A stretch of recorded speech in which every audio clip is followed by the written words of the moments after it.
ഈ കാണുന്ന സെറ്റപ്പൊക്കെ ഉള്ളൂ. ഇത് ലോണാ. അപ്പൊ ഇത്രയും പൈസ ഒരുമിച്ചെടുക്കാൻ എന്റെ കയ്യിലില്ല. ലോൺ അടക്കാൻ തന്നെ തികയുന്നില്ല. അപ്പൊ ഒരു പണി ചെയ്യാം. ഈ 1,63,678 രൂപ ഉണ്ടല്ലോ, അത് ഞാനൊരു 2 വർഷം കൊണ്ട് 24 തവണയായിട്ടും അടക്കാം. അങ്ങനെ പറയുന്നു. EMI ആയിട്ട് നമുക്ക് പൈസ കിട്ടിയാൽ മതി. പൈസ കിട്ടില്ല ഉണ്ണിയാർച്ച സമ്മതിക്കില്ല. 2 വർഷം കൊണ്ട് ഞാൻ ഇതങ്ങ് അടച്ചു തീർക്കാം. കുഴപ്പമില്ലോ. 2 വർഷം കഴിഞ്ഞ് നിങ്ങൾക്ക് വന്ന് തല കൊയ്യേ കാല് വെട്ടി എന്നെ വേണം ചെയ്യാലോ. അപ്പൊ ഒരു പണി ചെയ്യണം. ഒരു മാസം ഞാൻ എത്ര രൂപ അടക്കണമെന്ന് നിങ്ങളൊന്ന് കണക്ക് കൂട്ടി എന്ന് പറഞ്ഞു.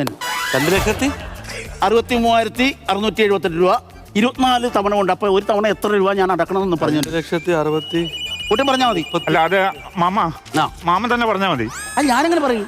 എടാ നിങ്ങളുടെ പൈസ അല്ലേ, ഞാൻ ചന്തു ചൈച്ചെന്ന് നിങ്ങൾ പറഞ്ഞു നടക്കും. 2,60,030 650 ചടക്കണം. മതിയാ? ഓക്കെയാണോ? 650. ചുമ്മാ 650 അല്ല, ഒരു 900 വെച്ച് പിടി. 900 അടച്ചാൽ മതിയല്ലോ. ഇനി മാറ്റി പറയില്ലല്ലോ.